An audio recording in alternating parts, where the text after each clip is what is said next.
Me gustaría hoy hablar sobre un libro de la Biblia acerca del cual se predica poco, y es el libro del Levítico.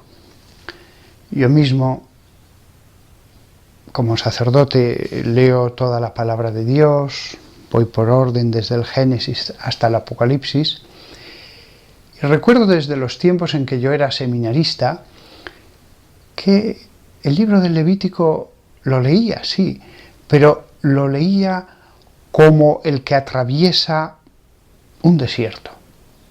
Había normas y más normas acerca de sacrificios, cosas por el estilo, pues que en esa época no suscitaban gran interés en mí.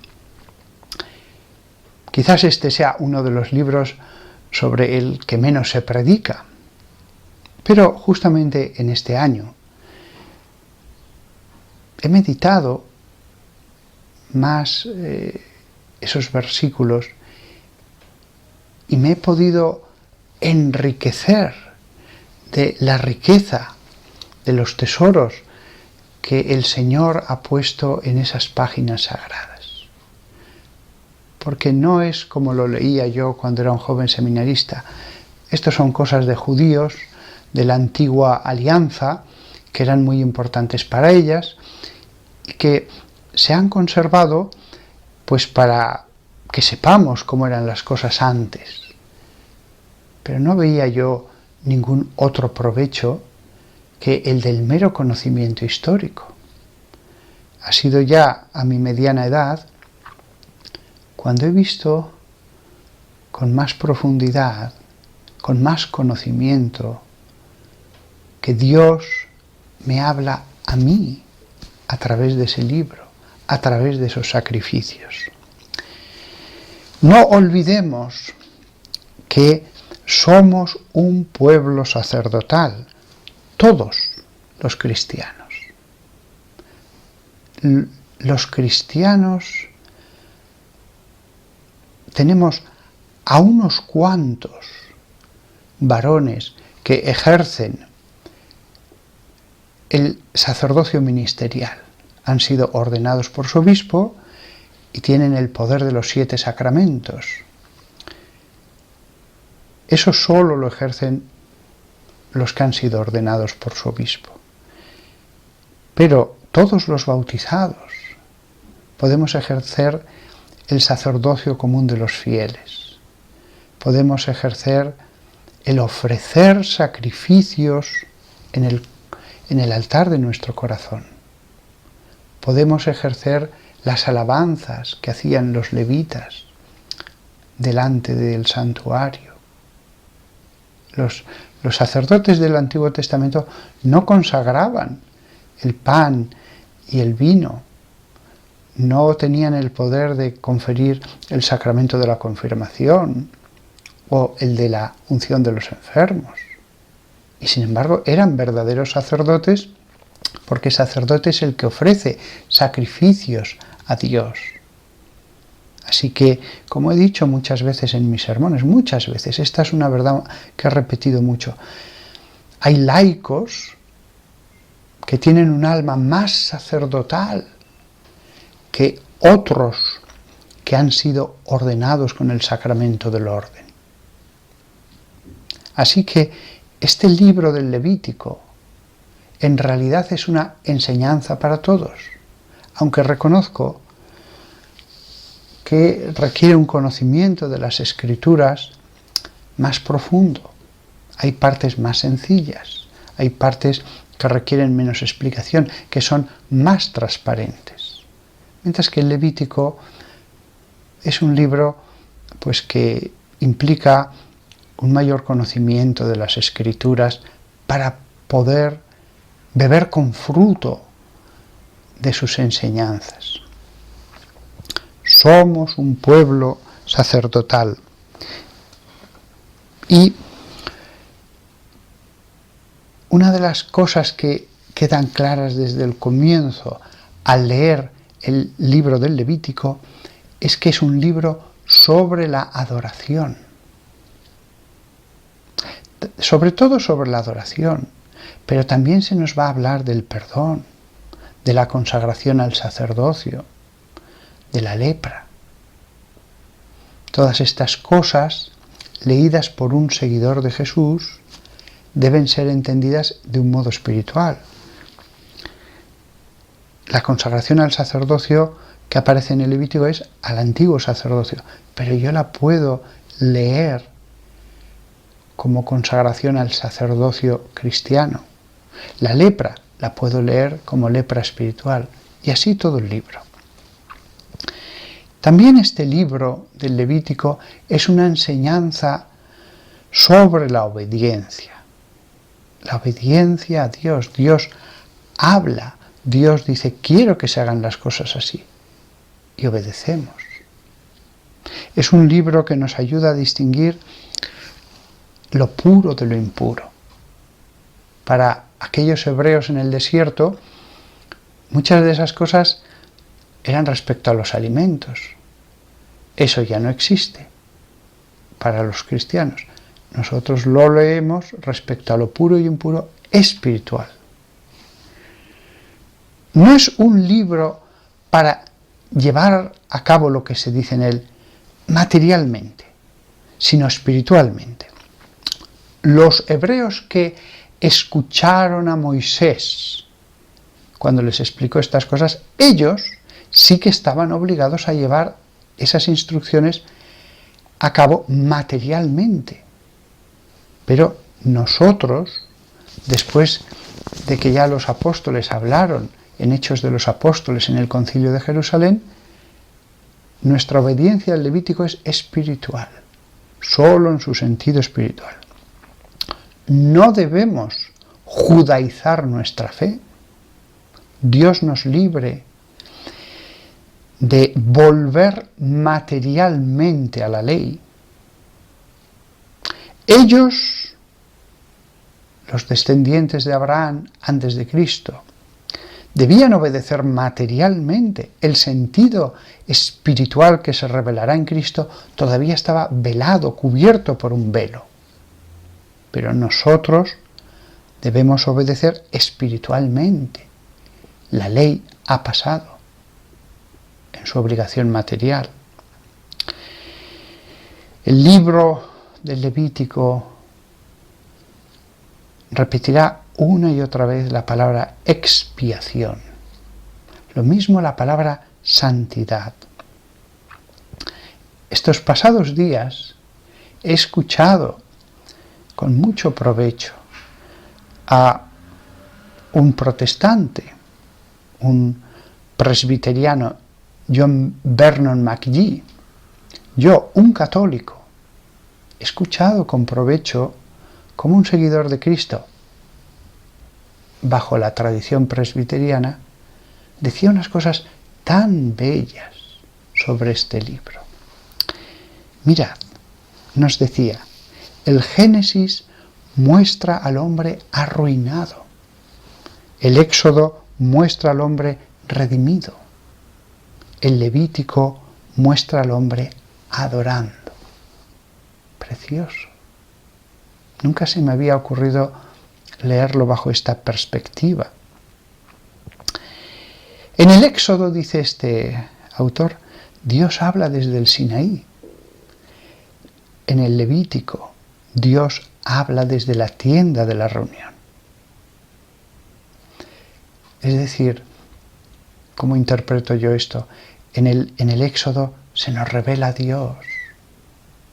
En el Levítico, la tienda de la reunión es como la tienda, símbolo de la iglesia. En la iglesia, Dios nos enseña cómo adorarle. En el Sinaí nos enseña que debe ser adorado. Pero en el Levítico nos dice cómo debe ser adorado. En la Iglesia católica se nos enseña cómo adorar de modo perfecto al Dios que adoran protestantes, ortodoxos y católicos. En el Éxodo, Dios se acerca al hombre. Hay un acercamiento de Dios a su criatura. En el Levítico, Dios nos enseña cómo el hombre se acerca a Dios. En el Éxodo, Dios se nos presenta como Salvador.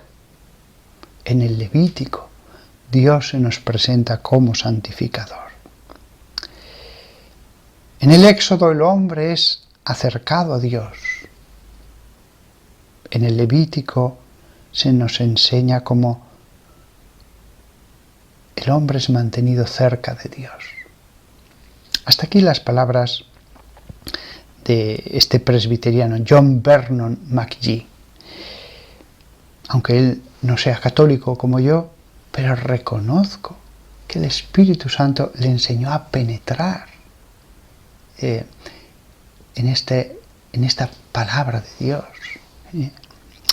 Bien, ahora, dejando a este autor, voy a pasar a meditar algunos pasajes, solo algunos, porque todo el libro es enseñanza.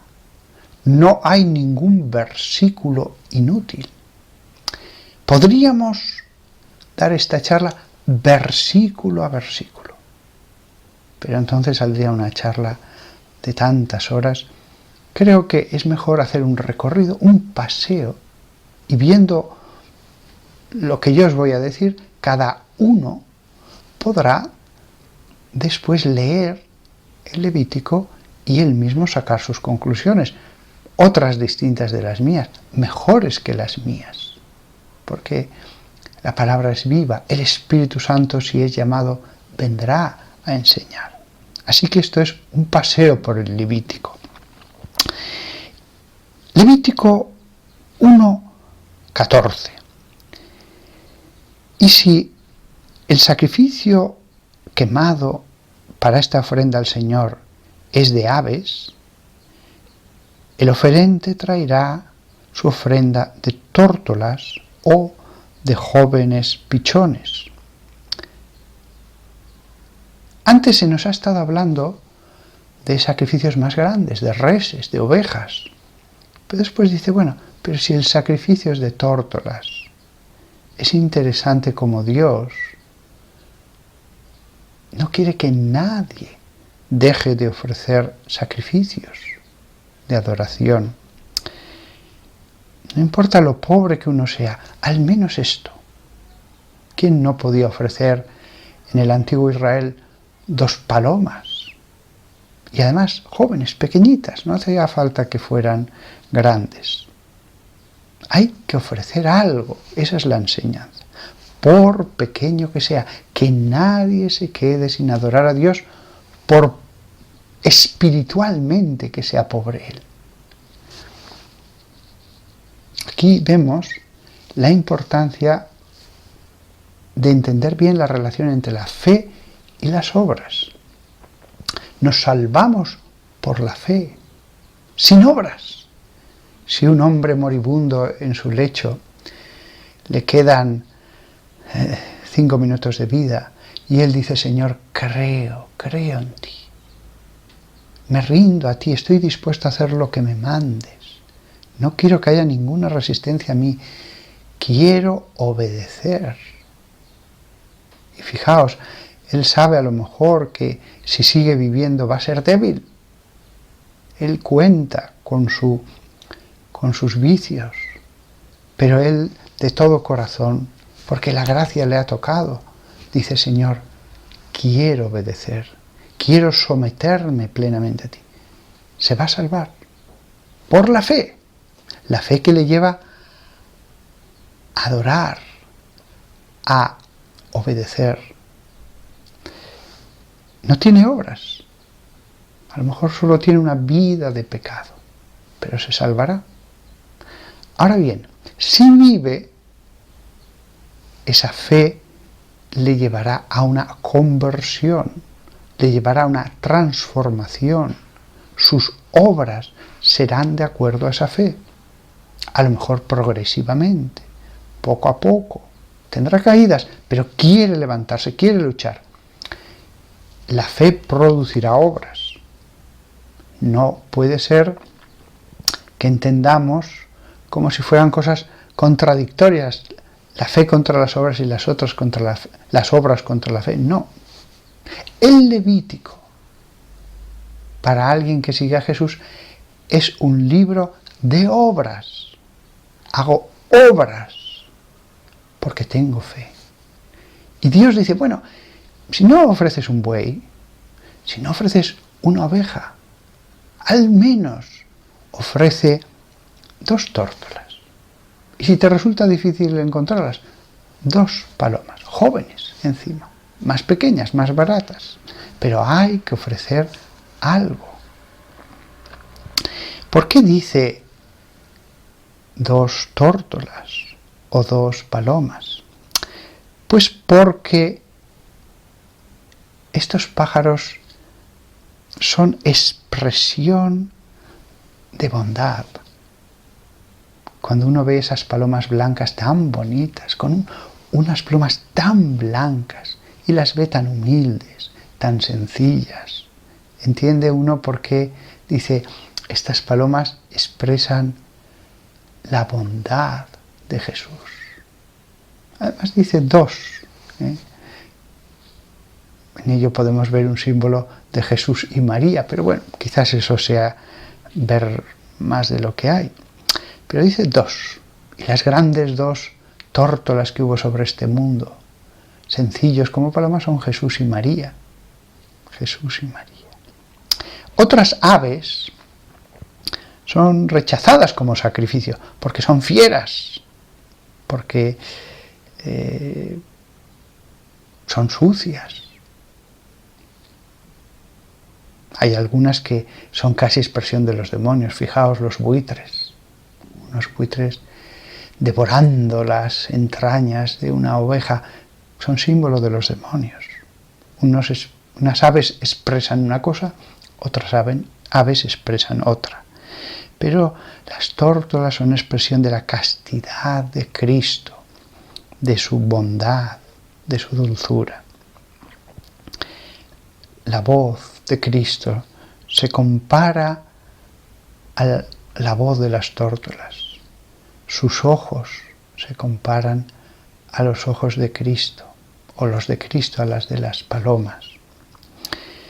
Levítico 2:2. Cuando alguien presenta una ofrenda de grano al Señor, la ofrenda será de flor de harina. El adorador pondrá aceite sobre ella y incienso. Fijaos cómo Dios dice, bueno, una oveja, pero si no, unas palomas. Pero si ni siquiera tienes dinero para eso, ofrece una torta de trigo, solamente eso. ¿Quién no tiene, dado que cada día uno come, al menos una torta de trigo? Algo. Somos débiles, somos limitados, nuestro amor es tan pequeño, vale, pero ofrece algo. La torta de trigo, ya que menos se puede ofrecer que eso. Sí, los deseos, pero Dios quiere obras, algo tangible.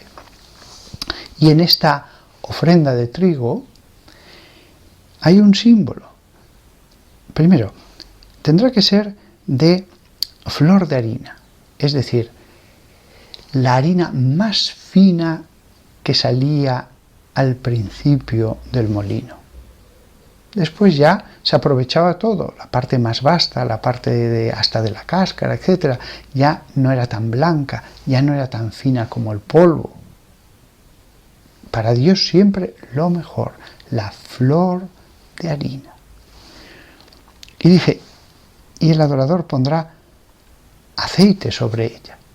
El aceite es símbolo de la santidad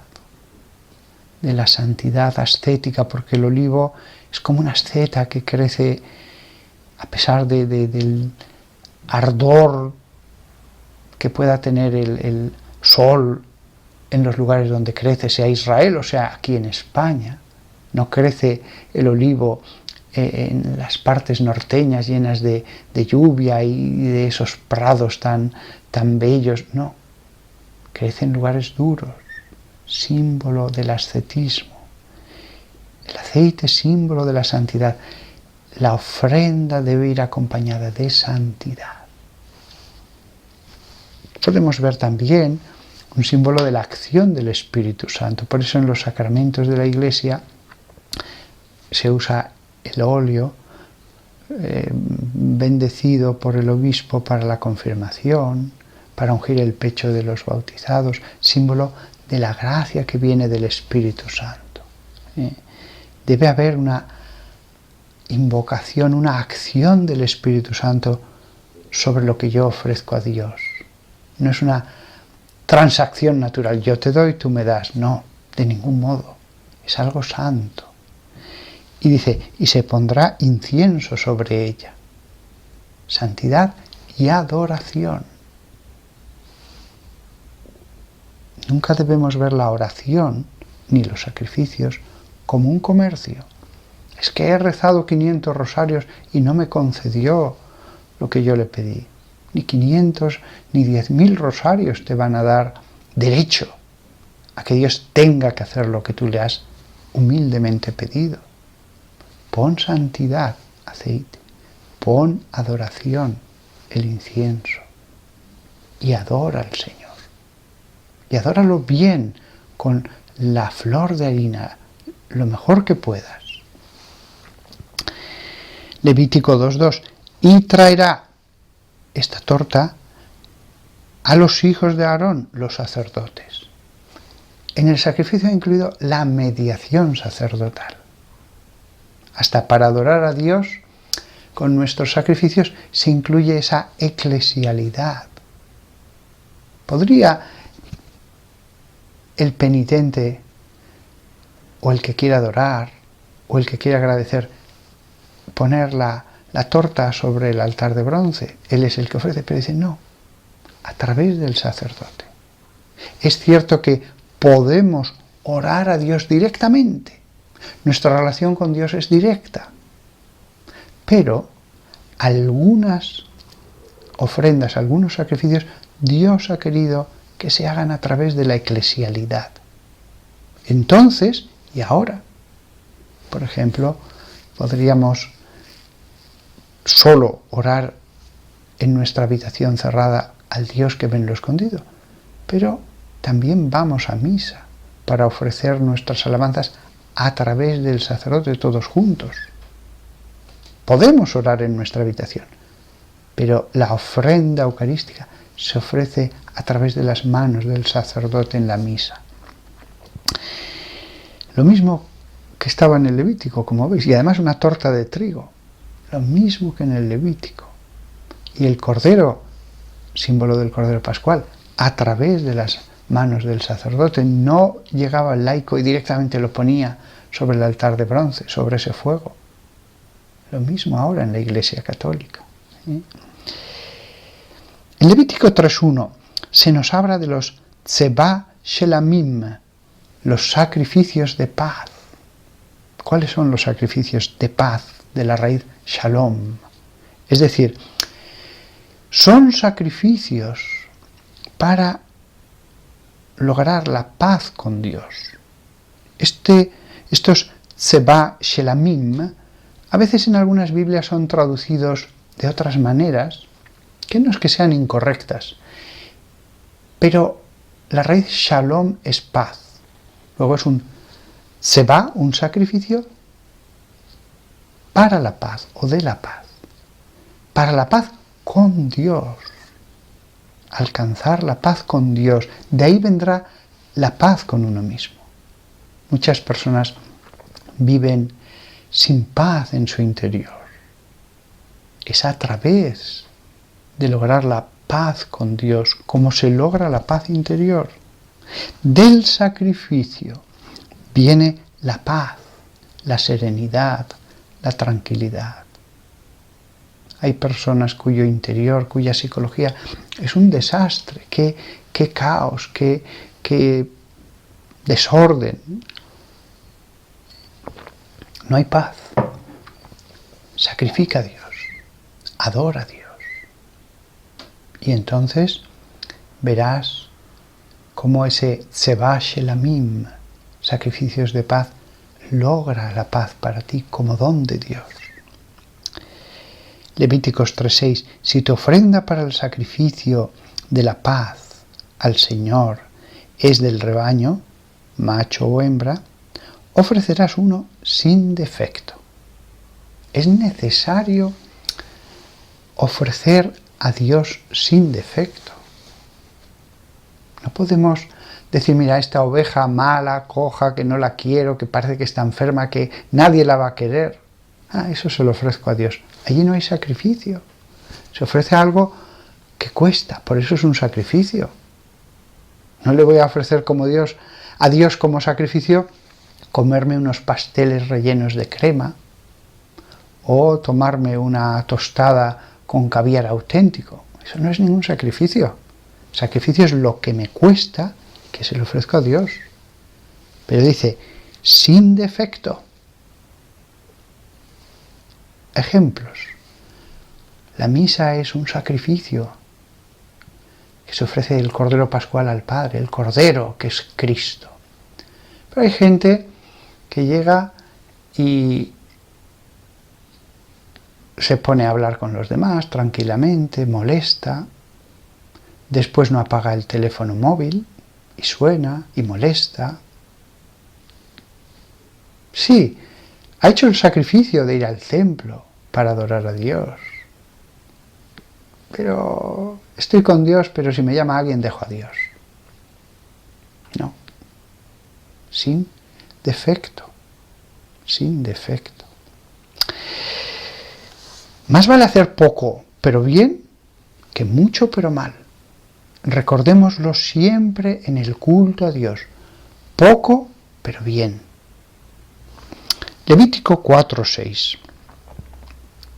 El sacerdote hundirá su dedo en la sangre, la del cordero que se ha ofrecido, y rociará parte de esa sangre 7 veces delante del Señor, enfrente de la cortina del santuario. ¿Qué es esta sangre que el sacerdote rocía? Evidentemente, aquí hay un símbolo de la sangre de Cristo. El sacerdote del Antiguo Testamento hacía eso en la conciencia de que ese sacrificio a Dios del Cordero, según las normas de Dios, santificaba el santuario. Y le santificaba el mismo que entraba en contacto con la ofrenda sagrada. Todo eso, cada cordero que se mató, era un recordatorio del Cordero único de Dios que iba a morir en el Calvario. Era símbolo de Cristo esa sangre. Por eso 7 veces se rociaba delante del Señor, enfrente del velo del santuario. Era la sangre de Cristo que iba a derramar en su pasión. Y no un poquito, 7 veces rocía. Derramó sangre desde Getsemaní, en la flagelación, en la corona de espinas, delante de la cortina o velo del santuario. La carne de Cristo era el velo que ocultaba su divinidad. El sacerdote que hacía eso era símbolo del sumo sacerdote que era Cristo, como nos dice San Pablo en la carta a los Hebreos.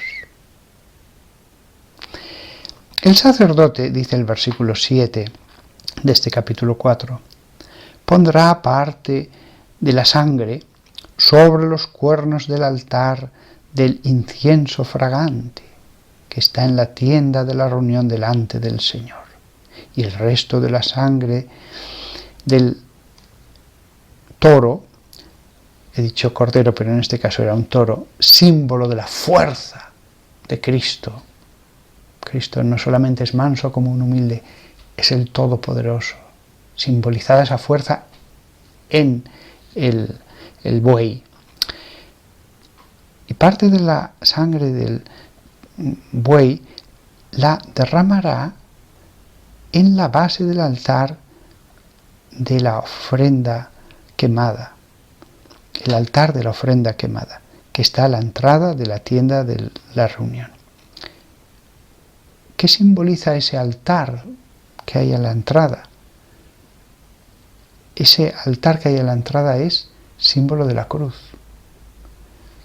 El buey, símbolo de la fuerza, no había animal más fuerte en esa época animal domesticado, nos recuerda que Cristo, sí, es manso y humilde, pero es fuerte, el más fuerte.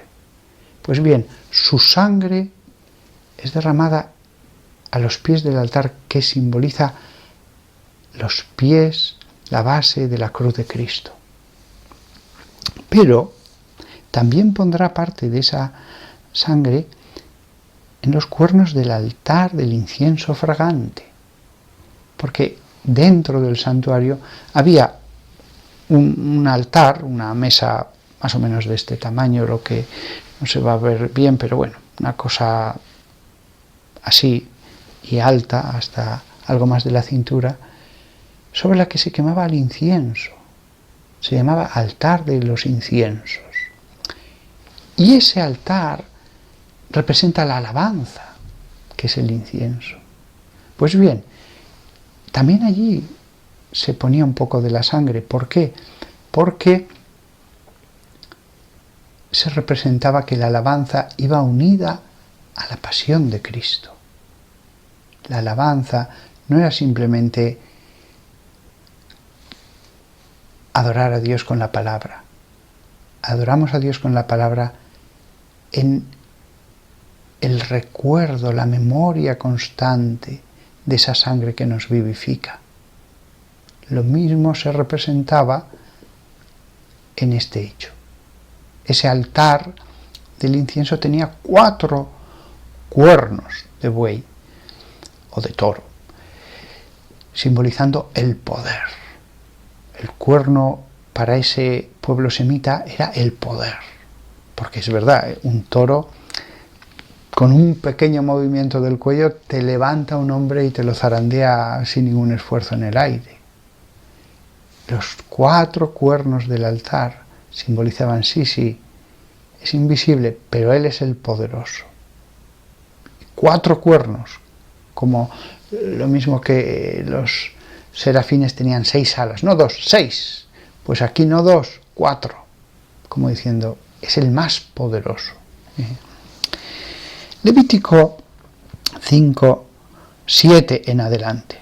Pero si no puedes pagar, si no puedes ofrecer una oveja, traerás al Señor como penitencia por el pecado 2 tórtolas o 2 pichones. Repite lo de antes. Pero esta vez añade este otro versículo. Una como ofrenda por el pecado y la otra como ofrenda que se quema. Es curioso. Eran 2, pero cada una tenía un simbolismo. Una, porque hay que pedir perdón. Lo primero de todo es pedir perdón. Y la otra, ya sí, como holocausto, aunque sea un holocausto pequeñito, una tórtola. Pero primero hay que pedir perdón, después adoramos. Traerás, versículo 8, las traerás al sacerdote, el cual ofrecerá una por el pecado, haciendo que se separe un poco la cabeza del cuello, pero sin llegar a cortarla. Honestamente, no sé qué significa este versículo. Todos los demás versículos, su significado está claro, pero no sé exactamente qué significa eso de que, aunque hundiera la uña en el cuello, pero no llegara a separarlo.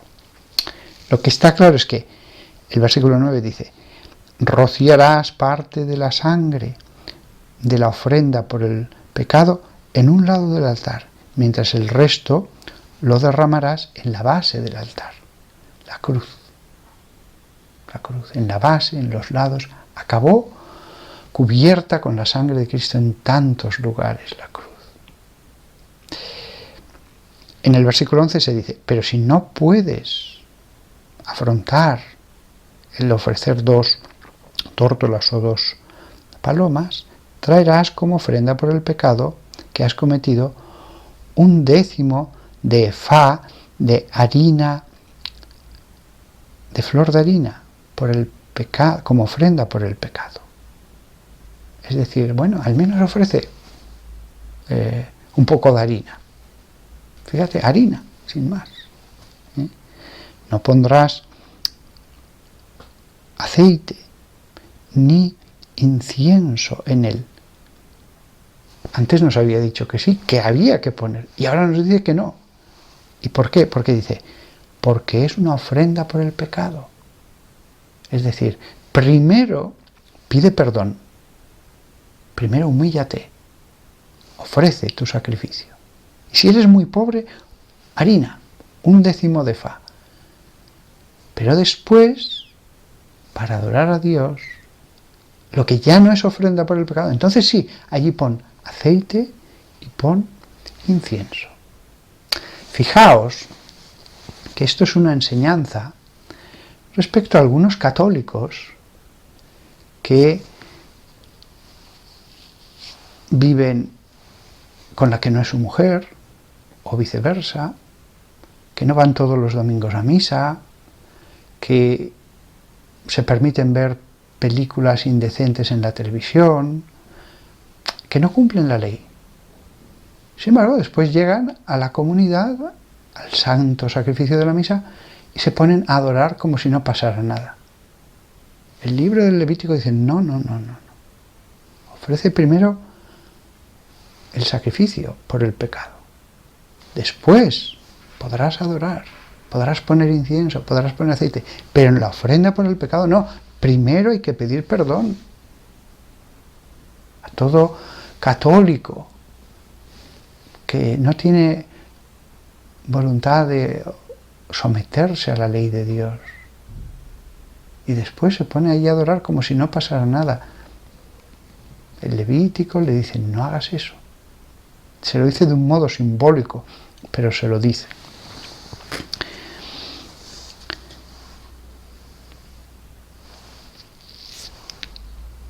Levítico 6:13. Este versículo es interesante. Un fuego perpetuo se mantendrá ardiendo sobre el altar. No dejarás que se extinga. Digo que es interesante porque el corazón de un seguidor de Cristo es como un altar pequeñito. Y el fuego del amor de Dios debe siempre mantenerse ardiendo. Puedes poner grandes troncos o ramitas pequeñas, muchas cosas pequeñas o una grande, pero tiene que estar siempre ardiendo. No podemos dejar que se extinga ese fuego sagrado del amor de Dios en nuestro corazón. Levítico 6:10.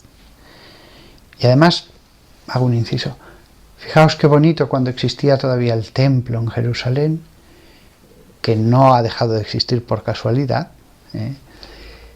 Cuando todavía existía, los israelitas, unos estaban en Galilea, otros estaban en Cafarnaúm, Samaria, la Decápolis, pero sabían que en el corazón de Israel estaba el templo y que en el centro de ese corazón de Israel estaba el altar y que siempre estaba ardiendo allí el fuego ante Dios. Me parece tan bonito ese símbolo. Levítico 6:10. Y el sacerdote tomará las cenizas que el fuego a las que ha reducido el fuego la ofrenda quemada sobre el altar y las colocará al lado del altar. Entonces él se sacará sus vestiduras y se pondrá otras y llevará las semillas fuera, a un lugar limpio fuera del campamento. Las cenizas de la madera y de las ofrendas eran recogidas por los levitas y eran colocadas en un lugar puro fuera del campamento. Cuando leo este pasaje, a mí lo que me viene a la mente es el cuidado que tenemos que tener los sacerdotes con las partículas de la Eucaristía. Si Dios enseña a tener tal cuidado, tal respeto de las cenizas de esas ofrendas, ¿cuánto más no tendremos que tener cuidado de las partículas de la Eucaristía, que es el cuerpo de Cristo?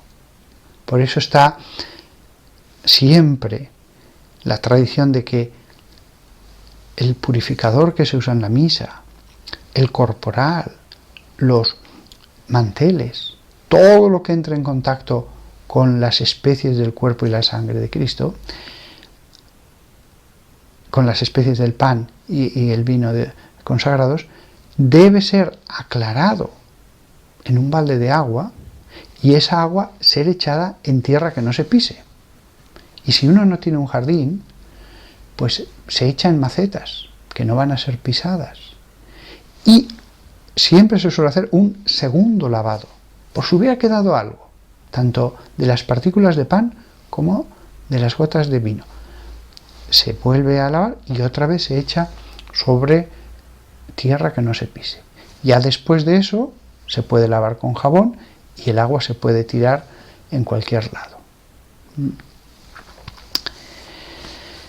Se dice en Levítico 6:16, Aarón y sus hijos comerán lo que ha sido dejado de la ofrenda, será comido estas tortas sin levadura en un lugar santo, en el patio de la tienda de la reunión lo comerán. Fijaos, Dios llega al detalle de decir dónde se deben comer estas ofrendas de las tortas sin levadura. O sea, Dios quiere ser obedecido, da sus órdenes con detalle porque quiere ser obedecido de forma detallista. Versículo 17. No será horneado con levadura. Este símbolo es claro. La levadura simboliza la corrupción. Lo mismo que en una masa de lo que sea, de alimento, se pone una bacteria mala y corrompe todo. La levadura, aunque fuera buena, pero era símbolo de lo que corrompe todo. Aunque Jesús hablará de que nos cuidemos de la levadura de los fariseos, mala levadura, pero también les dirá en otro momento, vosotros sois la levadura del mundo. O sea que hay una buena levadura y una mala levadura.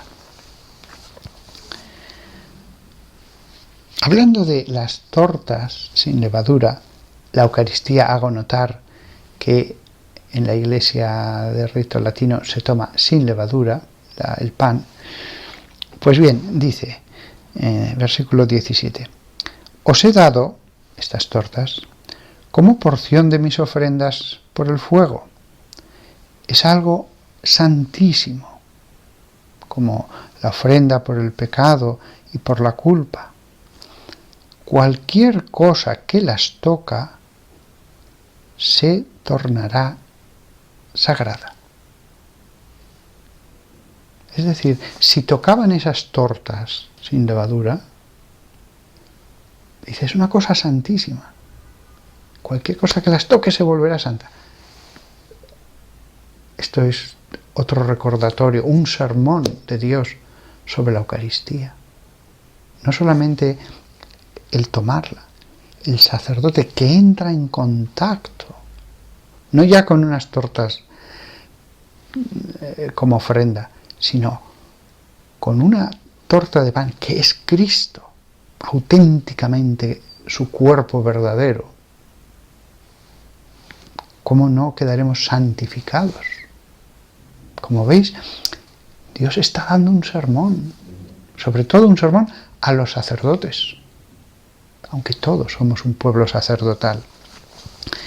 Pero parece como si las tres personas nos estuvieran predicando desde los tiempos de Aarón acerca de la misa, de las ofrendas. Levítico 6, 27. Cualquier cosa que toca esta carne, se refiere a la carne de las ofrendas en el altar, se volverá sagrado. Y cuando cualquier parte de su sangre salpique una vestidura, lavarás lo que se ha salpicado, la parte que se ha salpicado, en un lugar santo. Es curioso. La carne. Antes ha hablado de las tortas de trigo. Bueno, y ahora habla de la carne. En el fondo vuelve a referirse a la Eucaristía. Esa carne de los antiguos sacrificios, dice, era santa. Y cualquier cosa que tocara esas ofrendas se volvía santa. Lo mismo nosotros en el altar. El sacerdote queda santificado por el contacto, no ya con algo que es santo, sino con el Santísimo. Así se le llama a Jesús, el Santísimo. Y hace referencia a la carne y a la sangre. Si salpica un poco una vestidura, esa vestidura tiene que ser lavada en un lugar santo.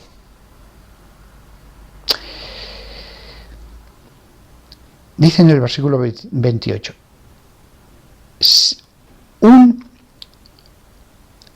una vasija de arcilla en la que fuera hervida la ofrenda será rota.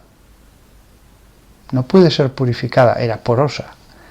Pero si era hervida en una vasija de bronce, será fregada y aclarada en agua. O sea, nos habla de la purificación de los vasos sagrados. Si es de arcilla, no puede ser purificada. Una vez que se ha hervido, rómpase. Si es de bronce, lávese bien. Lo mismo nosotros ahora. Cada varón entre los sacerdotes comerá de ella, de la ofrenda. Es algo santísimo. La santidad que rodea el altar cristiano, el altar de cada iglesia. No importa si la iglesia no es del todo bonita, no importa si no nos da de todo devoción, porque las hay más bonitas y las hay no tantas. No importa, la ofrenda es santa y santificará al que la toque. Ahí está Jesús, es lo que importa. Levítico 7. Este es el ritual para la ofrenda por la culpa. Es algo santísimo. En el lugar donde la ofrenda quemada sea matada, eran animales, ellos la ofrecerán por la culpa y su sangre será derramada por todos los lados del altar. Antes he dicho que el altar es la cruz, pero también había dicho que el corazón de cada seguidor de Cristo debe ser un altar, donde se ponen unos sacrificios espirituales. Ese altar, que es el corazón del hombre, va a ser rociado con la sangre de Cristo y será santificado. Eso es lo que debéis aspirar todos. Pero ese rociar el corazón con la sangre de Cristo se logra a través de la comunión bien hecha, del contacto con la Eucaristía, aunque no sea físico, aunque sea con comuniones espirituales, aunque sea con adoración en las exposiciones, porque es algo espiritual, con lo cual el hombre que desee ser rociado por la sangre del Calvario lo será a través de la adoración, no solo en la comunión. En Levítico 7:13, con el sacrificio de acción de gracias para la paz, traerás tortas de pan con fermento. Es curioso, antes se decía que sin fermento, pero ahora si es un sacrificio de acción de gracias, con fermento. Con lo cual se ratifica lo que he dicho antes. La levadura como símbolo bueno y como símbolo malo. La buena levadura será la del Nuevo Testamento, el sacrificio de acción de gracias. A la Eucaristía significa acción de gracias. Vosotros sois la nueva levadura, la que estáis en torno al altar de la acción de gracias. Allí es con fermento. Levítico 7:12. Si algo de la carne por tu sacrificio de paz es comido en el tercer día, no será aceptable, ni será recibido como algo bueno por parte del que la ofrece. Será una abominación, y el que la coma incurrirá en culpa. Es decir, los sacrificios que se ofrecían de paz debían comerse en los 2 primeros días, pero no al tercer día. O sea, Dios quiere ser obedecido, da normas con detalle. Después no podemos hacer lo que nos dé la gana. Si Dios ha hablado, hay que obedecer. Por supuesto, esto no es materialmente para ahora, solamente el espíritu. Estas leyes no son para ahora, fueron durante el tiempo desde Aarón. Pero ¿cuál es el mensaje que nos está diciendo este versículo? Obedeced las leyes de la Iglesia. Obedeced tan seriamente, tan en detalle, con tanto deseo de someterse, como lo hacían los levitas en la época de Aarón. Tenéis que aprender a obedecer. Ya no las leyes del Levítico. Estas no siguen vigentes, pero sí las leyes de la Iglesia. Las leyes de la Iglesia sí que están vigentes. En las cosas sagradas hay que obedecer. Yo me acuerdo de alguno que decía, bueno, no pasa nada, como esto, aunque no pase una hora hasta el momento de la comunión. No. A veces me lo han preguntado, padre, pero si me tomo ahora un caramelo, después puedo comulgar, aunque no haya pasado una hora hasta la comunión. Le digo, no. Tienes el caramelo en la mano, tú decides. Si no va a pasar una hora hasta la comunión, o te tomas el caramelo o comulgas. Pero las dos cosas no. Levítico 7:23. Habla al pueblo de Israel diciendo, no comerás la grasa de un buey o de una oveja o de una cabra. Prohibió comer la grasa que les gustaba, porque había que ejercitar la obediencia a Dios. Había que obedecer. La negación de sí mismo, la mortificación de los propios apetitos. Y ciertamente les gustaba esa grasa, porque la consideran algo muy agradable a Dios cuando se ofrece. Cristo es nuestro holocausto. Cristo es nuestro sustituto. Nosotros deberíamos haber sido castigados por nuestros pecados, pero Cristo se ha ofrecido como sacrificio por nosotros. Cristo es nuestro holocausto. No se ofrecía cualquier animal como holocausto. Los animales carnívoros no se ofrecían, por ejemplo. Tenían que ser animales puros, porque Cristo era puro. No animales que dieran la muerte a otros. No. El Cordero Pascual da la vida a los otros, no la quita. Se ofrecen animales que son puros, mansos, obedientes. Y así llegamos al Levítico capítulo 8 y 9, donde aparece la consagración de los sacerdotes.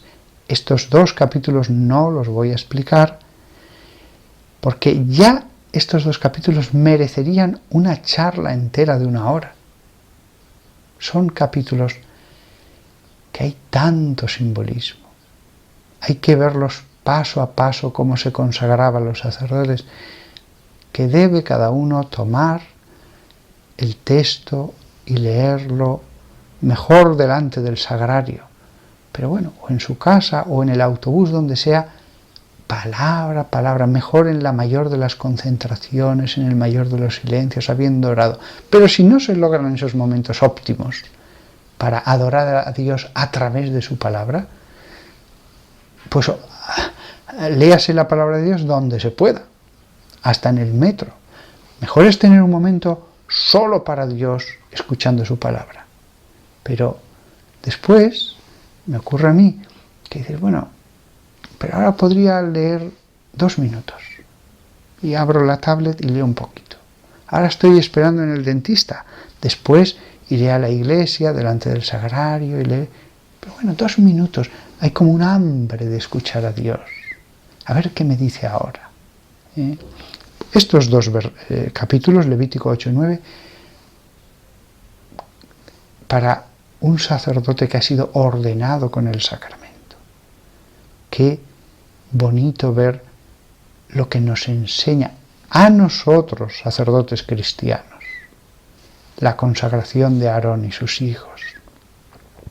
Pero estamos en esta charla en un recorrido, en un paseo, no para detenernos con sumo detalle en cada capítulo, se podría hacer. Bien, voy a acabar aquí, porque considero que esta charla ya ha sido muy larga. Hemos recorrido los primeros capítulos. Entiendo que es más fácil hablar de las parábolas o de las plagas de Egipto, pero una vez que uno dice, sí, ya creo en ese Dios que nos sacó de Egipto, ya creo en ese amor del Padre que espera al Hijo pródigo, ¿qué puedo hacer para adorarle? Pues para los que ya conozcan bien la Biblia, y más si son sacerdotes, el Levítico es un libro fantástico, porque 27 capítulos tiene. Cada capítulo Dios nos habla, Dios nos enseña como maestro. Levíticos, así se dice en griego este libro, el libro de los levitas. Tú, bautizado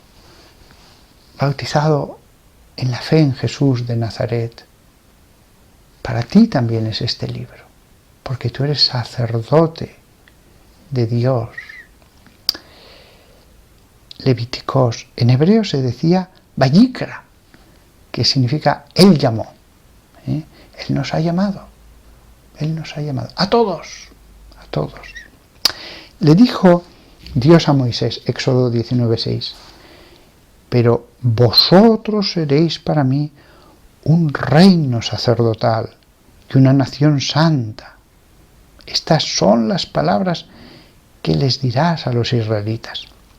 Si esto era así para los hebreos, los hebreos tenían unos cuantos sacerdotes, pero toda la nación hebrea era un pueblo sacerdotal.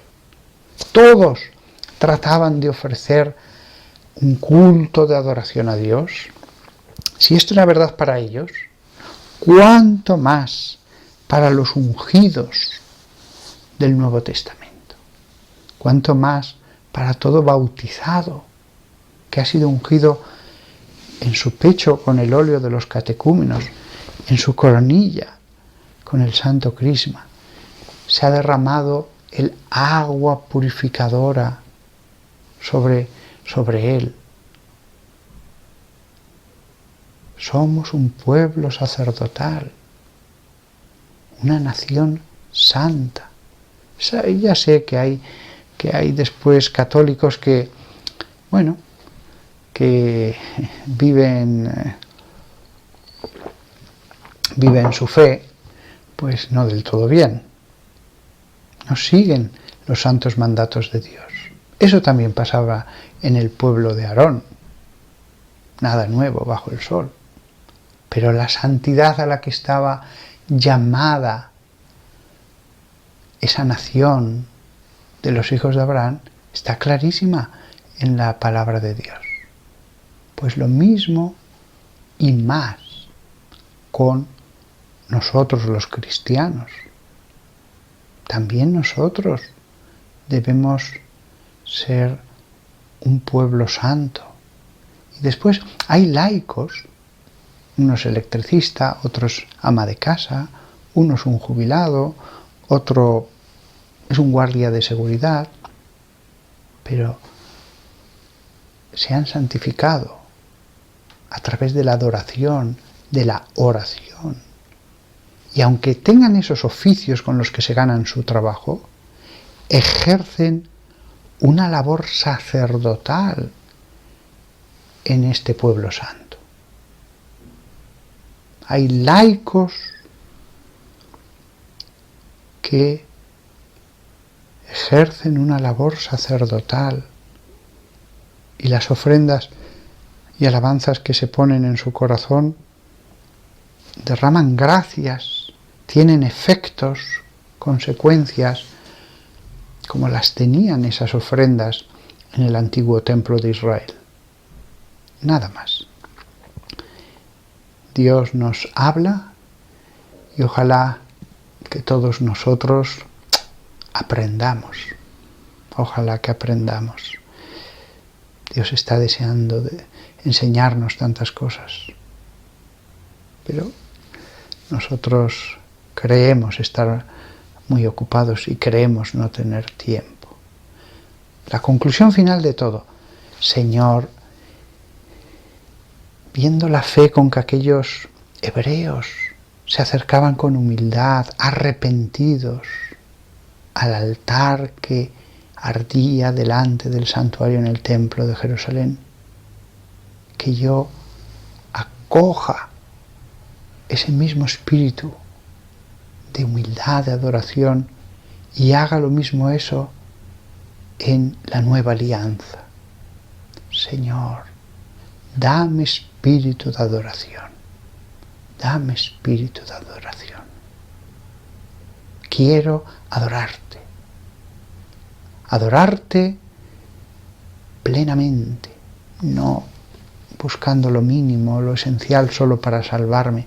Quiero ser adorador, con todo mi corazón, con toda mi mente, con todo mi ser, todo el día. Amén.